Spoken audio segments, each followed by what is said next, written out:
This is Keys to the Shop, episode 169, Designing the Guest Experience with Dr. Lisa Waxman.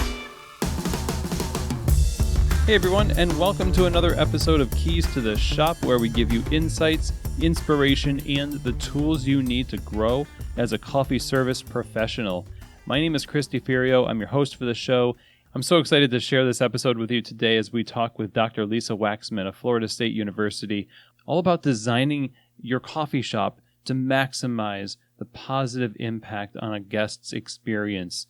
It's definitely something that we could all learn from, and there's so many fascinating things that we're going to talk about in this conversation. Now, today's episode is brought to you by one of the world's best specialty coffee equipment suppliers, and that is none other than Prima Coffee. Prima Coffee works hard to curate the best equipment from all over the globe to fit perfectly with whatever situation you happen to be in.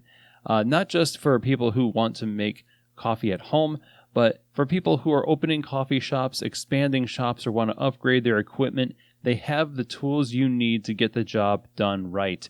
Helping you succeed in making great coffee either at home or in the shop is really what drives them. And they have a ton of experience and expertise that can back up what they sell. Go to prima-coffee.com and see what I'm talking about. Everything from espresso grinders to under-counter refrigeration, whatever you happen to need.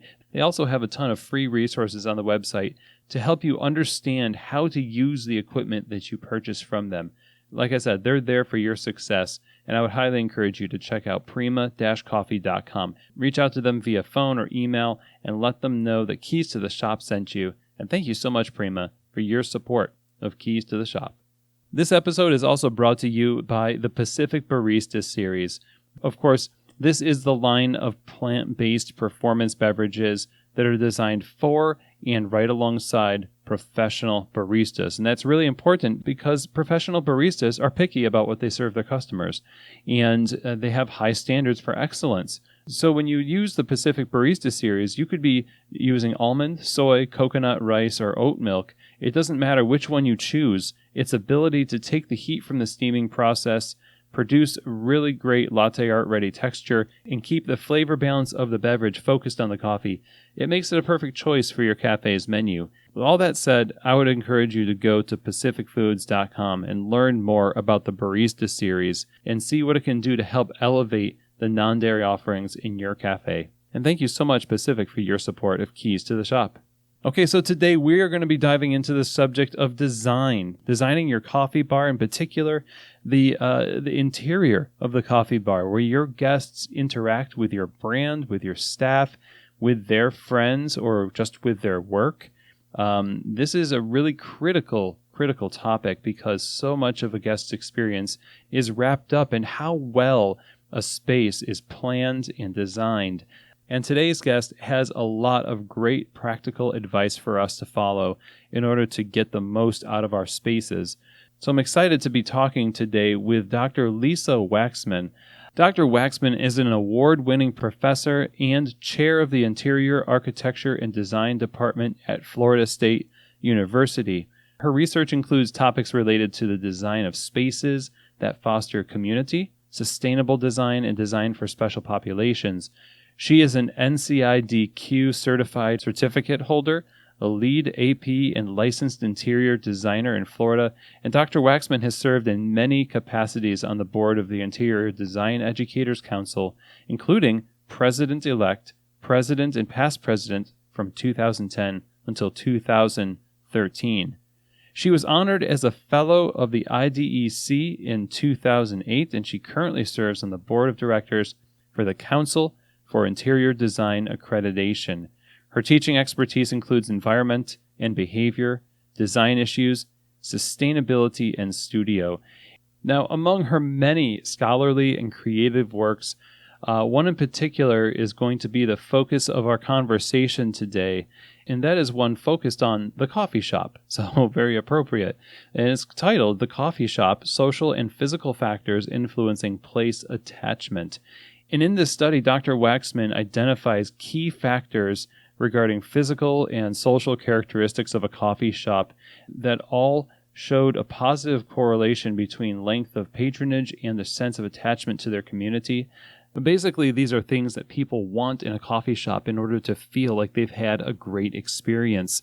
We're all about a great coffee experience. We're all about just dialing in the coffee, and we need to also be able to dial in the space for the customer's sake.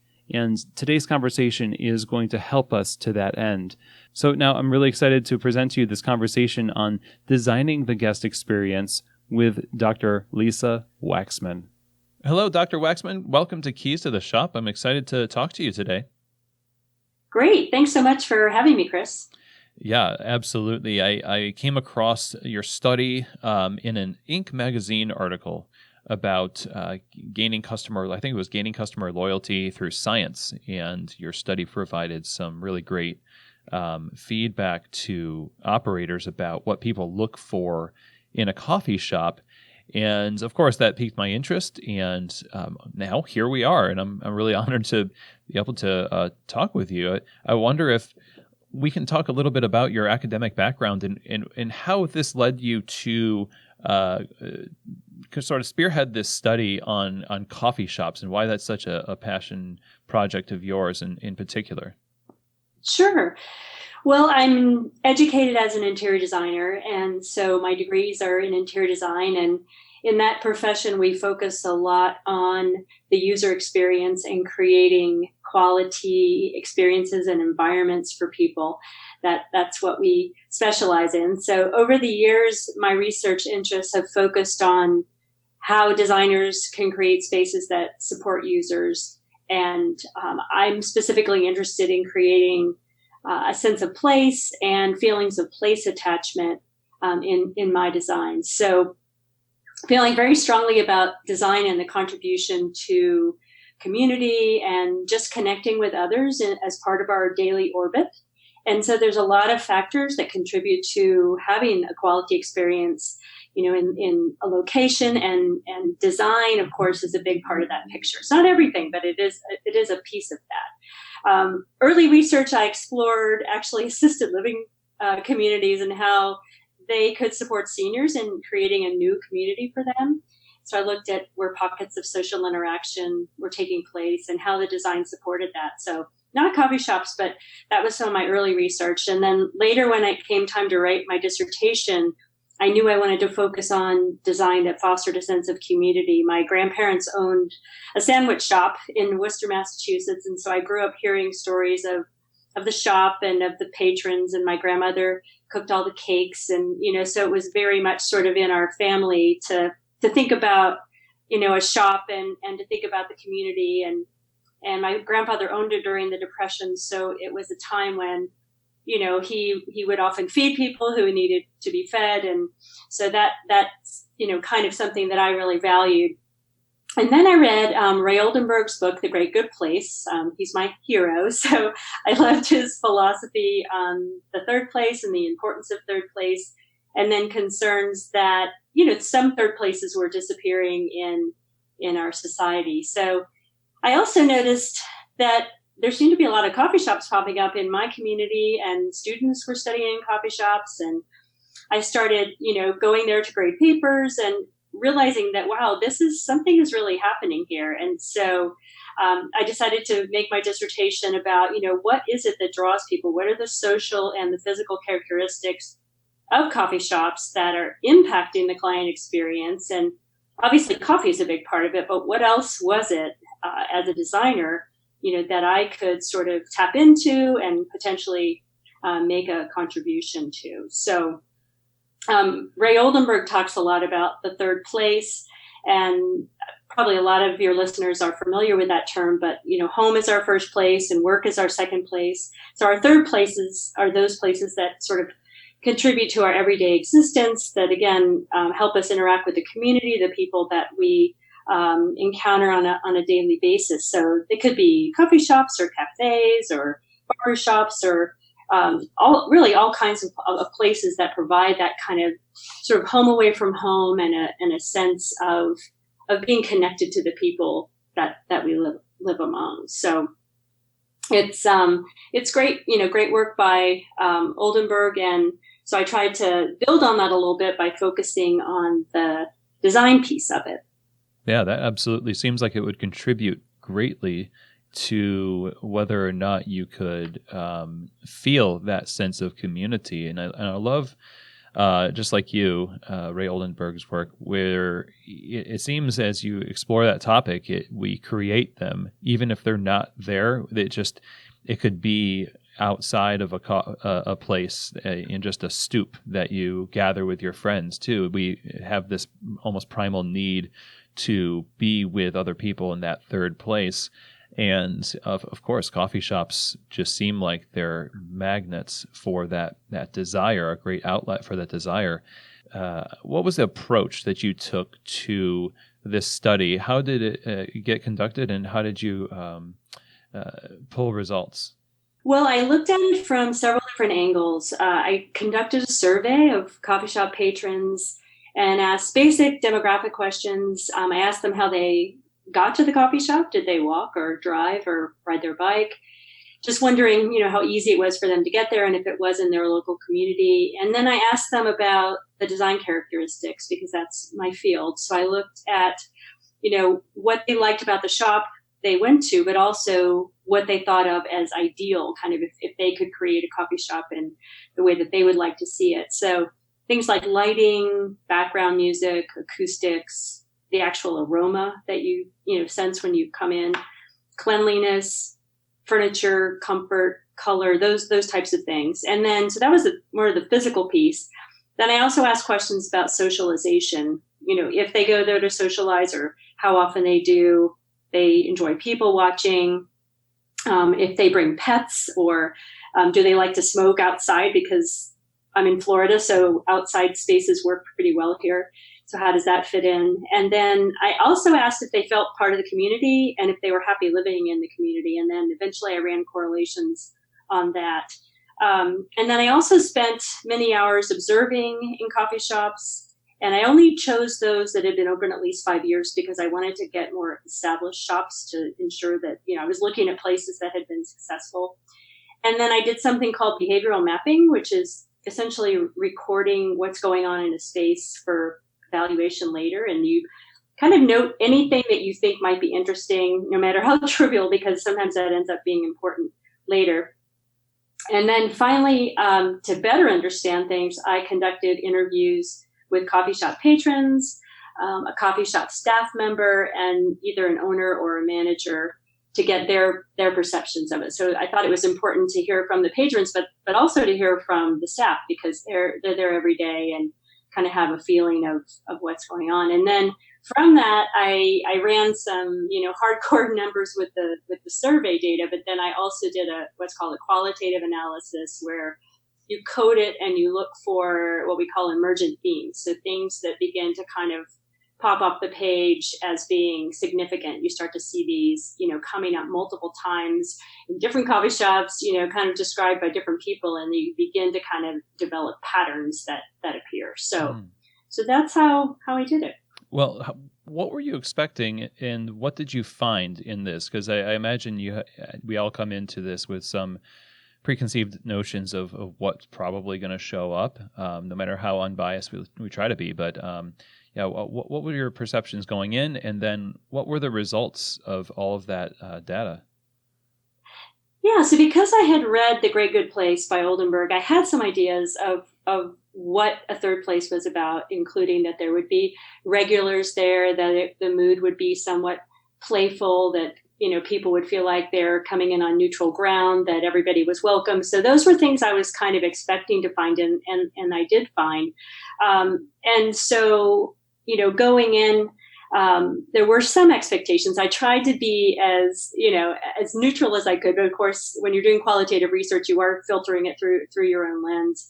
But then there were some really interesting things that came out of it as well that I didn't expect to find. So some of the results that I found when I coded the data, it became clear that there were the physical attributes and then the social attributes that make the space successful, and they're both important. So the physical factors, these came really from the survey data, and these are kind of in order of importance. But the first thing was cleanliness, and I think part of that is that people when you ask them on a survey, is cleanliness important, and how important is it? They typically feel like they need to say that it is. So that ended up, rising right to the top. But then next was appealing aroma, and so I think it's important.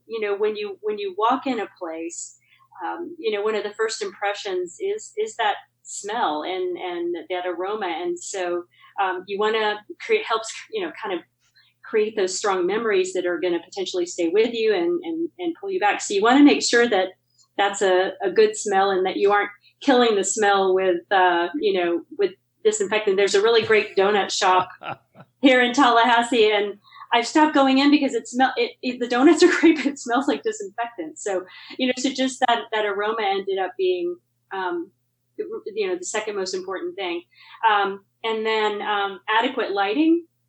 And so a lot of people go to read the paper or read a book or maybe do homework. And so having, the ability to have adequate lighting was really important. And of course, for older readers, usually when you hit about 40, you need a little bit of help to see. And then as you get older, even more so. And older folks need more light to be able to see than they did when they were younger. So that becomes especially important if you have an older crowd, older clientele. In the shop. So doesn't mean uniform, bright light with no character. That's, not what we're talking about here, but a nice ambient overall lighting combined with more lighting where it's needed, whether it's lamps or access to sit by, a window or those types of things that allow your variety of patrons of different ages to feel like they can come in and relax and enjoy the space. And then comfortable furniture was also listed as really important. And of course, my interest as a researcher is creating gathering places, that welcome people. But I also understand that for people running a coffee shop, they may also need to be able to have people, come in and stay a while but then leave. And so one of the problems that occurred in some of the places I observed was, I don't know if you're familiar with the term campers, but I learned of that. Yeah, the folks who come in and stay for hours and hours, and they may buy a cup of coffee, but then they sit there, they're there 5 hours later. So, at a restaurant, you typically would be presented with a bill at the end of the meal, and you would pay and leave. But in a coffee shop, sometimes you end up with people who are staying too long. That cup of coffee is their ticket to linger, and so in that case, the comfortable furniture is awesome for the patrons, but sometimes in talking to managers, they would say, "Gosh, we want to make sure that the people coming in, once the seats are full, that's a little frustrating. Are they going to be able to have a place to stay?" So there was a little bit of so patrons love the comfortable seating. They love the kind of off the wall, comfy stuffed chairs and the sofas. But often that did encourage them to feel like they could stay a little bit longer. I also found that groups wanted to be able to pull tables together. If you're having a little book club meeting or, something along those lines, a little place to get organized for a community event, pulling tables together. So square tables work better for that. And then another finding, something that we talk about a lot with our students here at Florida State, is designing so people have feelings of what we call prospect and refuge, which is a theory that says people feel comfortable and safer when they have their back protected, which is the refuge piece, and then they're able to see the room, take in the room, which is the prospect.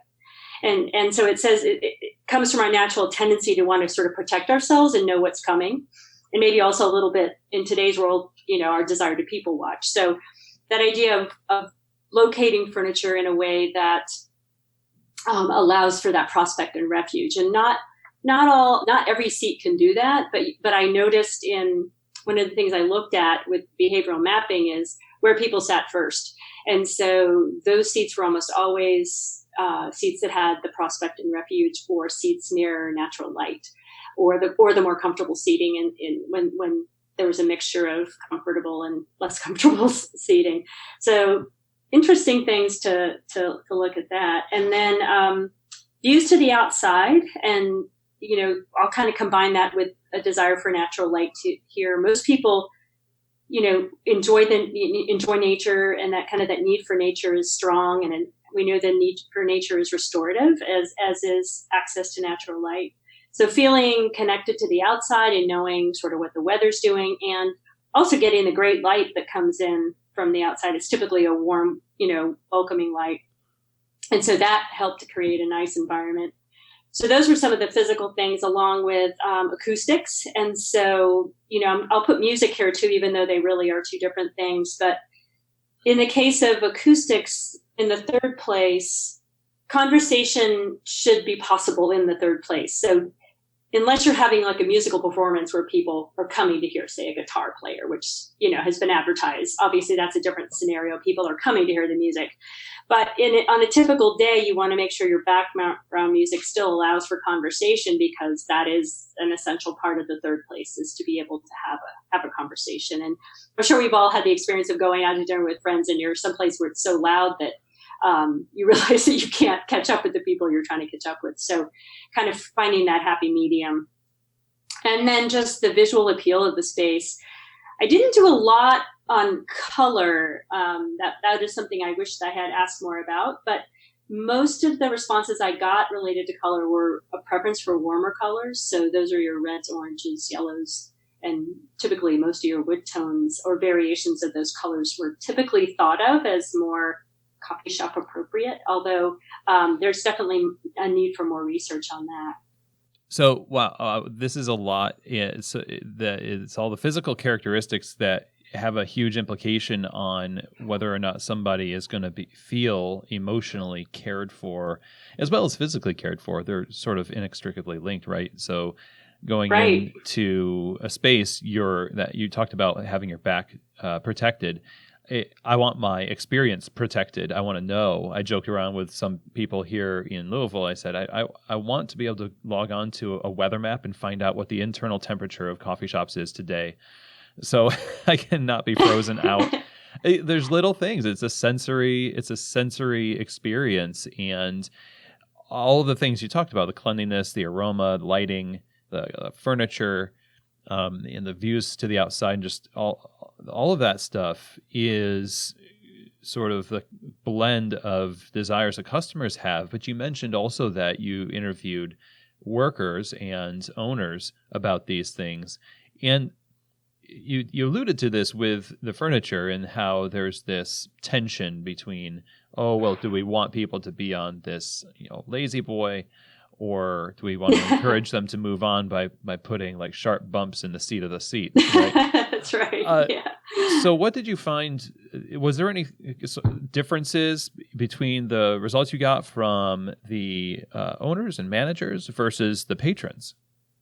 Well, it's funny because one of the places that I spent a lot of time and interviewed the manager, and she was great. And this was actually a fairly large bookstore with a coffee shop that is a national chain. But it was so successful in this community as a third place that I went ahead and went there, even though typically I was looking for more sort of locally owned, types of spaces. And so the coffee shop there was packed all the time, and there definitely were their share of campers. And so I said to the manager, who was like I said, was wonderful and very interested in what I was doing. And I said, you could probably expand this coffee shop. She says, we don't make any money on the coffee shop. She said, yeah. She goes, in fact, people go and they get the books from the bookstore, and then they go and they sit at the coffee shop and read them. So, and they don't buy them. So she said, yeah. So we actually, if anything, we would have a smaller coffee shop so that people would buy the coffee and then buy the books. But it was interesting because my perception of it was like comfort and well-being and creating this warm, cozy space for people. But, she was very much about, having to account for the profits and that kind of thing. So I thought that was kind of interesting. And in that particular space, they had I think a nice mix of things. They had a little sofa area with comfortable chairs that was kind of by a window where a great light came in. They had a fairly good-sized round table where you'd often see, we're a college town, so you'd see lots of students come in and having group meetings there. And then they had other sort of 2-top and 4-top tables that you could pull together, but they weren't necessarily comfortable for hours long of a time. So they had kind of a nice mixture there of things. I think that's part of the reason it was successful. And they had a great light coming in the whole space on two walls, so that helped too. In all of the places that you've seen investigating this, do you feel that coffee shops, the way that we are now with coffee shops, lean more toward community spaces and being friendly for that, or more towards a transactional get them in, get them out, and sacrifice some of that community building, those community building elements? Right. Well, yeah. I mean, the community building elements are really important, and there are places that I have visited and talked to the managers where they went into this with a clear mission that it was going to be a community space, and that was part of their goal, and they're willing to sort of stand by that, even if it means occasionally maybe a little bit less profit. So when I'm seeing both, I'm seeing, coffee shops that are more corporately owned and all over the country. I guess I probably shouldn't name names, but that you see everywhere that are they're very predictable. And, I occasionally shop there if I'm traveling, because I know, you kind of know what you're going to get. But I think most people who are settled in a community, when they're home, kind of in their comfort zone, they're going to be looking for their place that is unique. And so there still seems to be a need for that and a desire for that. And so I'm seeing a lot of those as well. So I guess it depends on like where you are and what your needs are at the time. Most of the communities that I've spent time in have kind of a mixture of both. And people appreciate them for what they are. But there is that search, and I think with millennials, especially, I'm the mother of a millennial. So, I kind of have tuned into that generation and what they're looking for. And my students are millennials, and they're looking for that authenticity. I know that's kind of an overused word, but they want things that feel connected to the local. They want to go in and feel like it's their place, that it doesn't look like every other place, and that there's some kind of connection with, whether it be local artists or local art displayed or local poetry readings, or just the photographs or the art in the space are of places that feel authentic and feel like they're kind of emerging more organically than corporate driven. Well, that makes a lot of sense, because this is just my preconceptions going into this, that especially in urban areas, and as we become a little bit more isolated through social media, the ability to discover what is local and what is not, it becomes a little bit more difficult. And so if something is truly authentically an expression of the local community, you can discover that in this place. It's easier to do that there than it is to do it on an app or in your smaller group of like physically present friends. But it kind of makes me want to ask about this next question I have for you, which is about the social aspects, because we're talking about the physical, but the social aspects of your study and the results of that. What were the results, and what should we learn from that? Sure.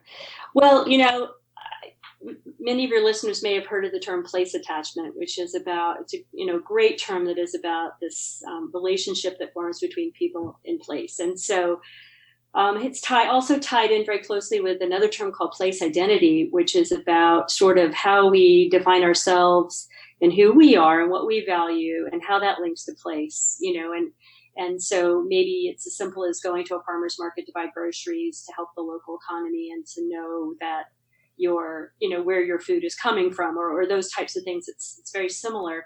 But what I found when it came to the social features is a real sense of territoriality and ownership, and the idea that patrons want to sort of lay claim to a place in an area that they feel is theirs. And so there is this sense of ownership sometimes where, this is my place. And most of the time that's a good thing. Every now and then I saw where, people would walk behind the counter and get what they wanted on their own, or which was usually okay, with the patrons because they knew that, knew the people and knew this. Every now and then I saw examples and talked to owners who said, they decided to rework the counter configuration, or they got rid of some of the furniture and brought in some other, and so somebody's favorite chair got given away. And so you do occasionally see people who really feel like almost like it's a co-op, in a way. And so that was interesting. But for the most part, it was a good thing, that people felt this connection and this ownership. They often did have their favorite spots. And sometimes there were groups of, say, retired men who would come in every morning and always sit at the same table, and that kind of thing too. There was also a feeling of support. And so, even though coffee has to be good, it is about, more than coffee when it comes to long-term, sort of the relationships that you might have with other patrons or with the staff or the owner. And so, many of the people felt a strong attachment to the staff, like even felt that they were extended family. And people have come in, just to, grieve over a loss or to, celebrate, life's accomplishments with people in the coffee shop. So there was definitely that. And then one of the things that really emerged was the importance of trust and respect. So in interviews, one person said to me, I remember, trust, you have to know that they care about you and that it's a safe place. So people need to be able to feel welcome. And the coffee shop ideally should welcome people from different backgrounds and views to come together kind of peacefully in one place. And then there were, just the social factors that came together with, the regulars. And of course, those are the people who frequently hang out and help give the place its character and sort of set the tone. And then other groups that were common were students, especially in university committees or communities, and professors as well. And then a really strong group of retired folks. That was a very common thing, mostly men first thing in the morning. And I didn't follow up on this with detail, but I wondered if they need to continue their routine of kind of getting up and getting out, and that provides sort of purpose to the morning and people who are expecting them, and that conversation that you have with the barista and then with your friends there became really important to a lot of people. And then families with children, some places had a children's section, so that was something that I saw, although not every place would want to promote that, but I did see some of that. And then teenagers, although occasionally teenagers can take over a space too. So that was it's a little important.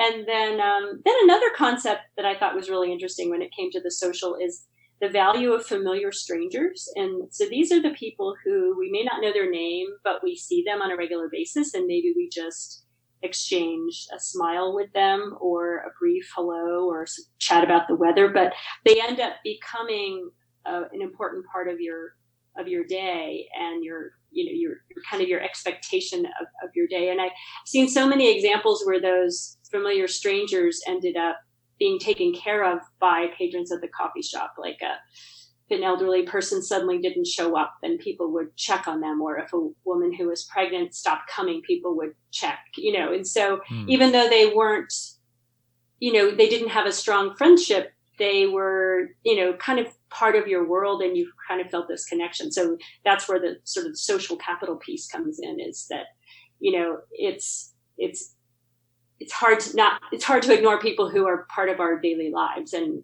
a coffee shop can provide this place to bring those people together. So those were a few of the things. So, a lot going on, a lot of value in people's lives. And I would talk to, some new folks to the community. I remember talking to some international students separately who had just come to the US, who spoke English, enough to be here in school, but who did not feel comfortable just being out and about in town, but they could go to the coffee shop and study and, greet the barista briefly and people watch. And they felt like they had connected with the community, that they had had an outing, that they had, participated somehow in the community. So I thought that was kind of interesting. And when very, very little real interaction, as most people would define it, had happened, but yet there's a lot of value to them in having had that experience. I love this whole conversation around social capital, and that there's investment into it no matter what you do. It could be quality or not quality. You're going to influence your community one way or another. And it seems like the coffee shop itself, the staff, you mentioned being welcoming to all different walks of life. And, you can build your business and try to attract a particular demographic that you feel is going to be more profitable and all of that. But you're going to attract a variety of people. Whether or not you keep them, I guess, is the function of your hospitality to them. And it seems like it would be really difficult to foster that sense of community, or at least kind of get the ball rolling with a coffee shop, if your staff or you yourself as the owner don't start that. Don't demonstrate the kind of welcoming spirit. So if you're sullen or short, curt with people, I mean, people still have community, but it seems like that would stifle it and not let it thrive. Is that something that you might have observed in the course of doing this study? Yeah, absolutely. I think, in the spaces that seem to be most successful from, again, I'm not looking at the books. I'm only looking at the space and the experience that people are having. But the ones that seemed to be most successful were the ones where there was a really clear mission to have it be a community space. And, people were welcome, the staff. Usually it was the owner or the manager that really kind of set that tone with who they hire and who they retain, of course. And just the respect that was shown to people who came in, for sure. So having all of these things obviously is an asset. What do you see people doing in coffee shop spaces in particular that are mistakes that kind of fly in the face of all of these positive things that customers want from a coffee bar to serve those social needs? And what are we doing that's really shooting ourselves in the foot as a business that, ideally would be looking to be a part of a community and serve a community? Sure. Well, one of the things that I did a study with a graduate student about 3 years ago, and she was interested in branding in the third place, and also kind of tying that in with sort of the vernacular architecture, and that kind of tied in with authenticity. And so what we found in that study is, kind of that people really did feel, and I think I mentioned this earlier, that they don't want a corporate feel. They don't want it to be uniform. They want it to kind of reflect the local. And, if the owners aren't local, then the manager is, and the values are clearly defined. And so people are looking for places that kind of reinforce their identity and align with their values. And so, so that, the way you brand the signage, the labeling, the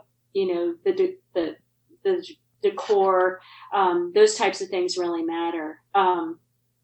And so, also, just having in terms of potential mistakes is I would, if I was opening a place, I would visit a lot of shops and see like where, some of the problem areas are when it comes to space planning. So, as you're laying it out, are people able to get in out of the weather when they want to order? Is there a bottleneck, right at the ordering area, or or where people are picking up, and does that kind of encroach on where people are sitting or where people are waiting?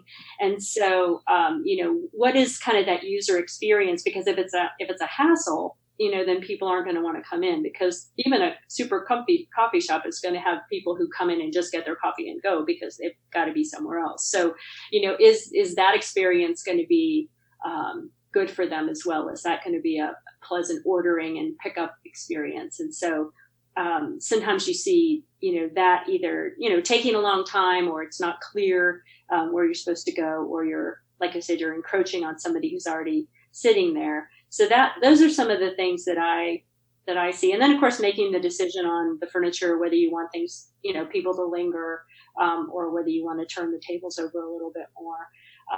So I think those would be the most thing, really, trying to avoid something that feels like it just got unloaded off the truck already pre-made.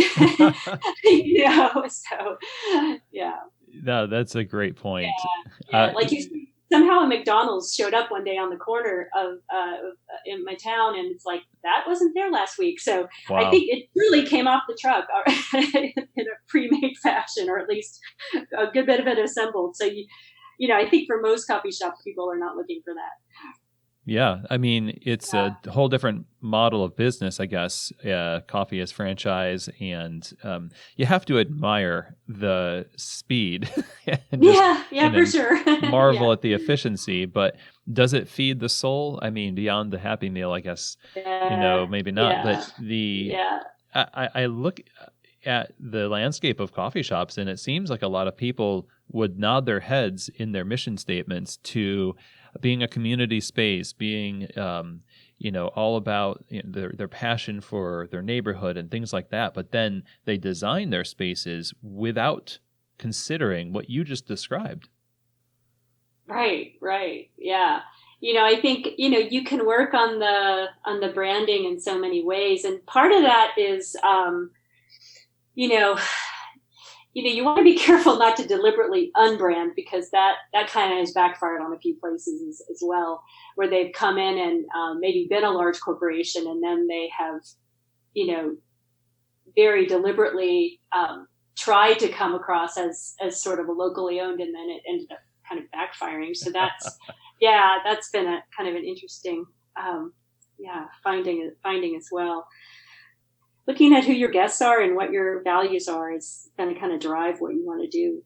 So when you're going through a space, when you're personally designing a space, do we just think about these elements and walk through just point by point on the floor plan, or in like Google SketchUp, or wherever we're kind of game planning this thing? What are some practical exercises that we can really do to make sure that we're considering all of the experiential elements that contribute to a great coffee shop? Sure. Well, I think, the first thing that you always want to do is really think about the function. And so, we hear the term form follows function, but that really is true. I mean, you have to first think about what is it that you're doing? You're making coffee, are you grinding there on site? Are you, what do you need to do, and how much space is that going to need? What do your employees need to be comfortable behind the counter? How much space are they going to need? And they'll know that, and hopefully the owner will know that. So getting that really solid, because if you don't have that essential, like what the guts of making it work, then it doesn't matter how beautiful the colors are, so you've got to get that down and figure out how that's going to work. And then, again, where do people order? Where do they pick up? And how does that kind of move through? And is there room, for people? Then once that's figured out, then going to, if I'm going to stay and enjoy my coffee, thinking about some of the things I mentioned, where do you have a view to the outside? Do you have opportunities for prospect and refuge where you kind of feel comfortable? Is there adequate lighting, whether it's natural lighting during the day, or if it's the evening, you're going to need some artificial lighting. Do I have the ability to come in with a group if I want to? Will the furniture allow me to be able to kind of pull that together and have an opportunity to have a quick community meeting? Or I've even seen occasionally a coffee shop that would have like a kind of a little bit of a separate room that would encourage people to be able to meet. That may not necessarily work for everybody. And then, making sure that your lighting is such that not only does it provide adequate lighting, but it's interesting in that it isn't a uniform, fluorescent lighting above or whatever, but that you've got some varieties of ambient lighting, which is your overall illumination, and task lighting, which is and then accent lighting, which is lighting that kind of enriches the space. So kind of looking for that lighting in a way that sort of accentuates the space. And then thinking about at least some pockets of comfortable furniture, and then the artwork that you may want to enlist local artists, or you may want to even have art that can be purchased. I've seen that used successfully in coffee shops, which allows you to kind of have a rotation of local artists, but also potentially come in and be able to, to make some purchases and that kind of thing. And then, of course, basic things like, restrooms, making sure that those are available and probably tucked a little bit out of the way. So I think that's what I'd look at. And then also thinking about an interesting ceiling. That's one of the things that often gets forgotten, is that there's a lot of design that can happen on the ceiling too, or just can be something as simple as dropping a ceiling over your ordering counter, or other features that kind of break up that what could be seen as sort of monotonous and kind of more of a corporate basic kind of feel to it. Sort of a visual refuge. Yes, exactly. Exactly. This is the kind of thing that is forgotten about, it seems, due to the stress of just everything else that goes into opening a business. You've got the deadlines, you've got ADA, you've got just all the details that you've got to figure out as an owner.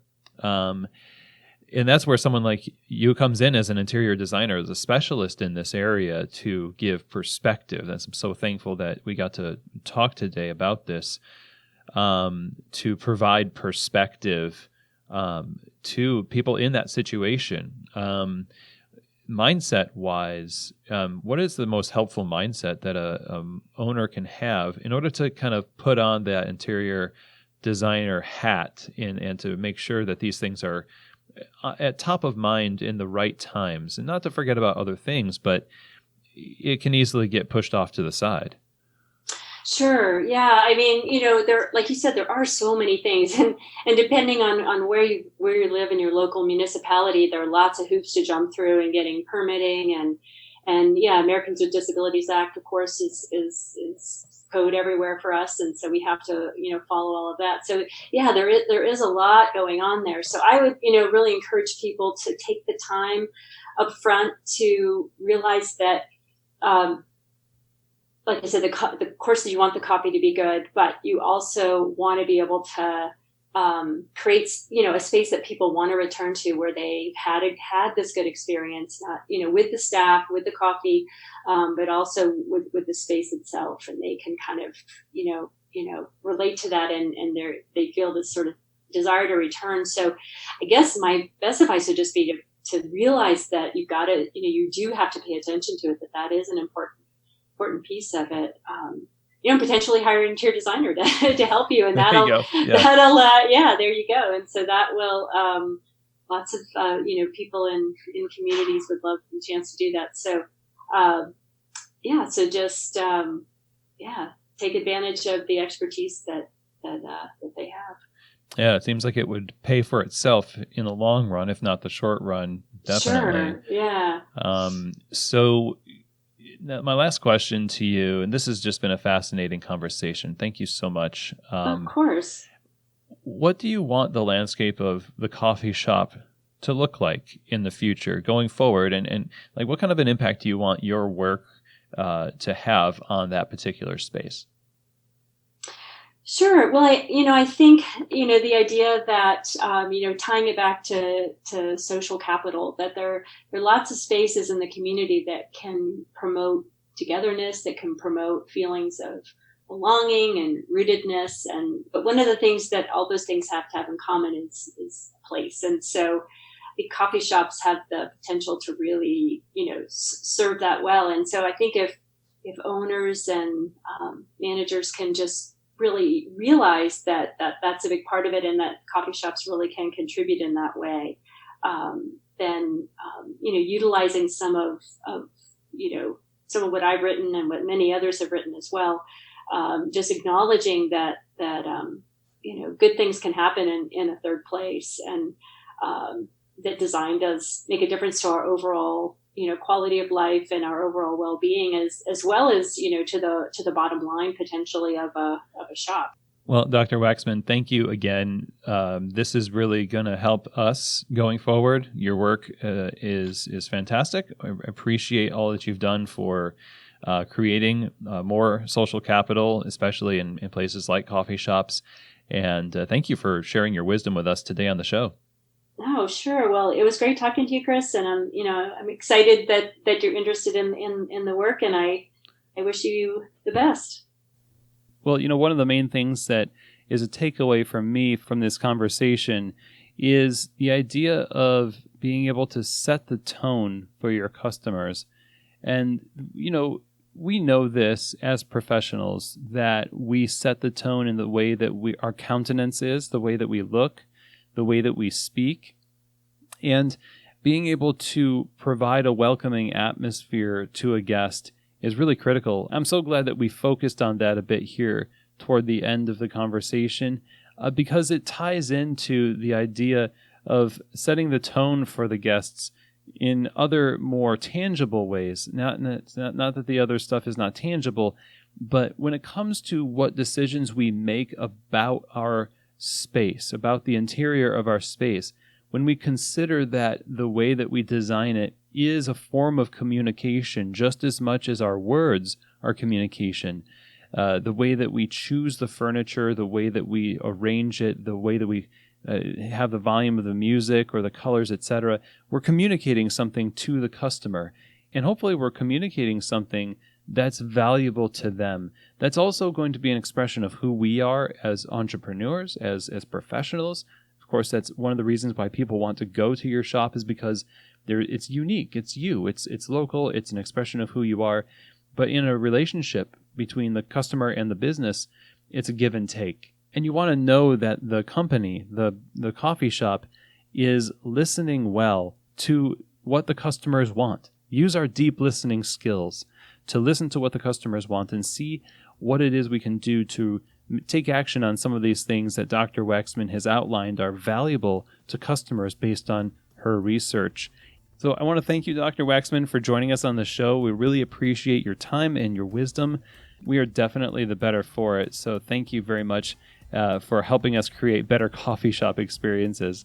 And now, if you're interested in reading Dr. Waxman's study, I'm going to provide you a link to the Wiley online library where the study can be purchased, and you can read the abstract of that study as well. Dr. Waxman did such a wonderful job talking about the details of the study. If you want to get more in depth, that study is available to you. Again, that link will be in the show notes.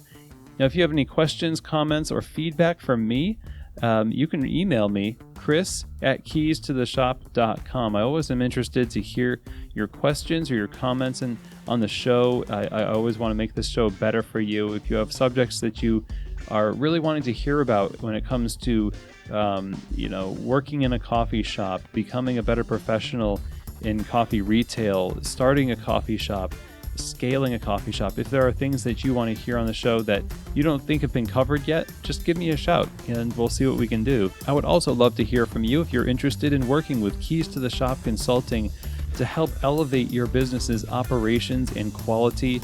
Let's have a conversation. Send me an email, chris@keystotheshop.com.